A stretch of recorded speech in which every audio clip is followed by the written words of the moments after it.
Thank you. So SOAR is OIC, the OIC Network's National Reentry Program. Jonathan did a great job in going through the current social issues that are important to the OIC mission generally, and one of those issues is mass incarceration. SOAR is the initiative that OIC started with the network to tackle this issue and help keep our community members out of prison. SOAR is actually an acronym, with each letter standing for component critical to the spirit and the mission of the program. So as I mentioned earlier, those are critical components to the program's mission.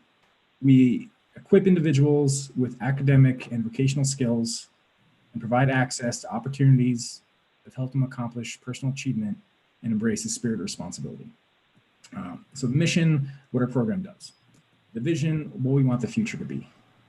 And that is, ultimately, our goal is to help participants become responsible individuals who make good decisions while paving their own path to a brighter future. So the SOAR program began in 2016 and began with a model that was brought to OIC of America by an affiliate that's on the line right now, I believe, OIC of South Florida. OIC of South Florida has been operating successful reentry programming for years and partnered with OIC of America and two other affiliates, Summit Academy OIC and American Indian OIC, to implement the first SOAR project. So what's the model? So many of you are very familiar with the term, and some of you may have heard the name and it seems familiar, the IRIS model or IRIS framework. And that's part of the evidence-based foundation of the SOAR program. So IRIS stands for Integrated Reentry and Employment Strategies. It's the name of a white paper that was released in 2014 by the Council of State Governments in partnership with the Annie Casey Foundation and the Bureau of Justice Assistance. So the IRIS model recognizes that there's an important link between employment and recidivism. Employment refocuses an individual's time and attention on pro-social activities, making them less likely to engage in risky behavior. Having a job allows an individual to contribute income to their families, leading to more personal support, to higher self-esteem, strong positive relationships, and generally improve mental health. Having a job has important societal benefits. And having a job, and importantly, a well-paying one, is correlated with staying out of jail. So the IRIS model takes a two-pronged approach to helping returning citizens find sustained employment, addressing criminogenic risk and needs, and addressing work readiness barriers.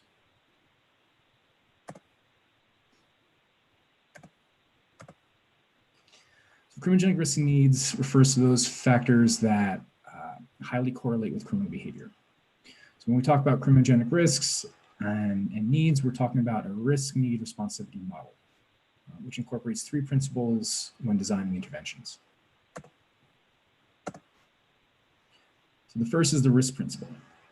Of those items that are correlated with criminal activity, to what degree does an individual exhibit them? So if a person has friends who engage in criminal activity, that person is more likely to engage in criminal activity themselves. They're at a higher risk.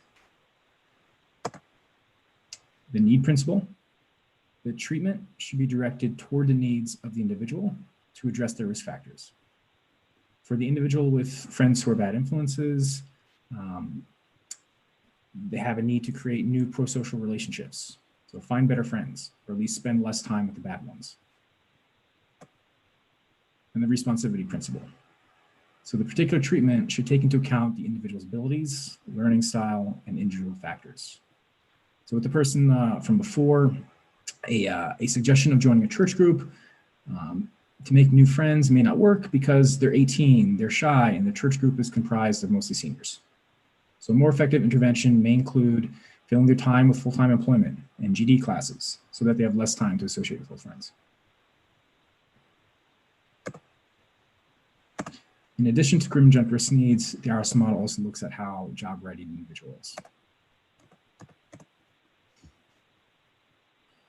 So what barriers besides criminogenic factors are preventing this individual from getting a job? Are there childcare concerns, transportation problems, legal problems, Do they lack the skills and education for the industry they're interested in? And any intervention to address job readiness would also need to address a participant's responsivity. So those individual factors again. An important part of the IRIS model is service matching and resource allocation. So the idea is that we all have limited resources. We have finite staff time, we have tight budgets, and resources should go to where they make the most sense. If an individual with many needs does not get enough resources, they'll likely continue to have those needs. And now on the other side, if there's someone with minimal needs and we throw everything we got at them, not only are we likely to have wasted resources, but it could be counterproductive. So someone with 10 years of work experience is likely to be bored and disinterested in the program if they have to sit through 2 weeks of job readiness. What this graph is saying is that with this model, you assess an individual's criminogenic risks and needs, you assess their work readiness, and you assign them appropriate services based on those assessment results. So it's not a one-size-fits-all approach. I'm going to take a pause right there. I know it's kind of a lot. So do we have any questions so far? All right, so what does that actually look like in practice? Well, in front of us, you can see a nice diagram. This was created by our marketing department. So thank you, Naja and Shanique, illustrating our participant service flow. So at the start, an individual comes to the program. You get a referral or a walk-in. It could be a friend of a former participant comes through the door. It could be that a member from the church comes through the door, or through the probation office, or you're behind the walls and the referral comes from a correctional institution. You take that individual and you see if, one, they're eligible, because our funding sources have some pretty strict criteria in most cases. Two, they're available for the program. So if we know that we have these 3 training programs to offer, it generally takes between 6 months and 12 months to complete the training program and get a job. Does this person have 6 to 12 months to invest? They're interested. It's something they want. They're interested in the service we're providing. They're interested in the job opportunities that we have pathways for. And there is a need that an individual is coming in with a master's degree is not going through our program to be employed because they can be employed elsewhere. Okay, so we go through all those and we check the boxes off for yes for all those 4. The next step would be the orientation and the assessment process. So consistent with the IRIS model, we take a look at their criminogenic risk needs. For, I believe, all the programs on the line currently, that is done using the level of service case management inventory. Taking a look at those 8 criminogenic factors, which we'll talk about more. And if you haven't gone through the training, we're going to be having a LCMI training in the future. And then we take a look at the work readiness level, which we're currently using the barriers to employment success inventory, the best to look at. In addition to that, we provide an educational assessment and an interest assessment. So why do we do the educational assessment? Well, the educational assessment is normally a tape test, which takes a look at an individual's basic skills attainment. So what is their math attainment? At what grade level? What is their reading attainment? What is their writing attainment? And the reason is, well, if I'm a program manager at one of the OICs, and I have a pre-apprenticeship construction program, and we're doing kind of really well, we have some slots open. This individual comes in and he's interested for this pre-apprenticeship construction program. Well, I know that to become a carpenter, you need to be able to perform arithmetic at a 9th grade level. If this person comes in and he's not at the 9th grade level, we're not setting him up for success. So we would need to incorporate services which increases educational attainment so he can enter that career pathway at the appropriate spot. And then additionally, the occupational interest profiler. We have that carpentry pre-apprenticeship program, but this individual really doesn't like working with their hands. They're not interested in manual labor. They're more interested in IT. So it wouldn't be appropriate to place them in a training for a career that they don't want to be in. So we take all these assessments. We see that, yes, this lines up what we have. We do have the services that we can provide to this individual. The next step would be to enroll them. And if we can enroll them, to refer them to another program where they can get those services that they would benefit from. Importantly, after that, we develop individual case plans. So this is the steps that this individual will take while in our programs in order to get to that point where they can enter the career pathway. If they need GED services, if they need that remedial education, determining kind of what training to be a part of, when they're going to be a part of it, taking a look at their other barriers. So if they need childcare, how are we going to do that? Who are we going to refer them to in order to accomplish that? If they have transportation needs, how can we address those barriers? So this is your roadmap, and the case plan is a living document. So it's something that will continue modifying as the individual meets their goals or as the goals become modified to adapt to their situation. Then we provide them services, vocational training, educational services, pre-apprenticeship services, if available. Those items to address criminogenic risks and needs.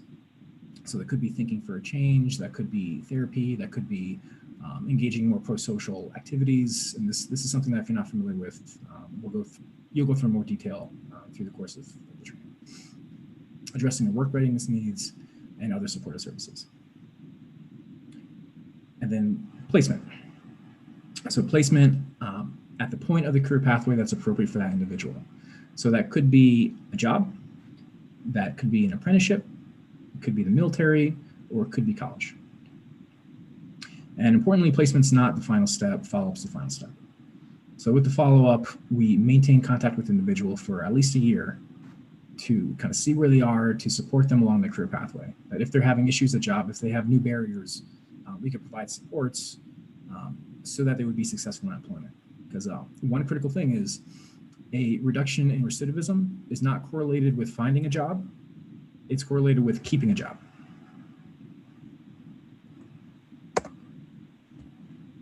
Okay, so we have this nice model, have great name, solid acronym, fancy graphics to go along with it. So what? Is it working? So we started off with one SOAR program and 3 affiliates 4 years ago. Since then, 11 affiliates have been involved or are currently involved with the SOAR program and 1 program partner. The SOAR program is in 7 states. Through 1 affiliate in Florida, 2 in Minnesota, 1 program partner in New Jersey, 1 affiliate in Ohio, 4 affiliates in Pennsylvania, 2 in North Carolina, and 1 in Oregon. We received 7 grants. As James said earlier, when you see there are 2 SOAR 3s or 2 SOAR 5s, that means we received 2 grants in 1 year. And each of these grants is to serve our participants for at least 3 years. With a total taxpayer investment of $30,787,369.14. So far, we have enrolled 2,644 individuals into the SOAR program. We are projected to enroll, with the current grants that we have, 4,084 individuals. 1,391 individuals have received a stackable, portable, mutually recognized credential that they can place in their resume and they can carry with them as they progress along the career pathway. We're projected to that 1,859 individuals will receive a credential. 1,527 individuals have been placed in jobs, have an income as a result of the work that you all are doing. We're projected that 2,769 individuals through the life of this program with these current grants will be placed in the career path.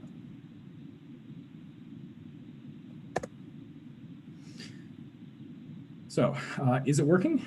That's a question I think you all already know the answer to, and one that you know better than any of these numbers can tell you. Through hearing participant stories and seeing their growth. From what we at OA Safe America seeing here, it's very clear that we're having an impact. Are there ways that we can improve? Of course. But we have a great foundation with amazing people investing their time and passion to get this done. That's to include all of you on this Zoom call, as well as my colleagues at the national office. So thank you very much for everything. And any questions about this one model?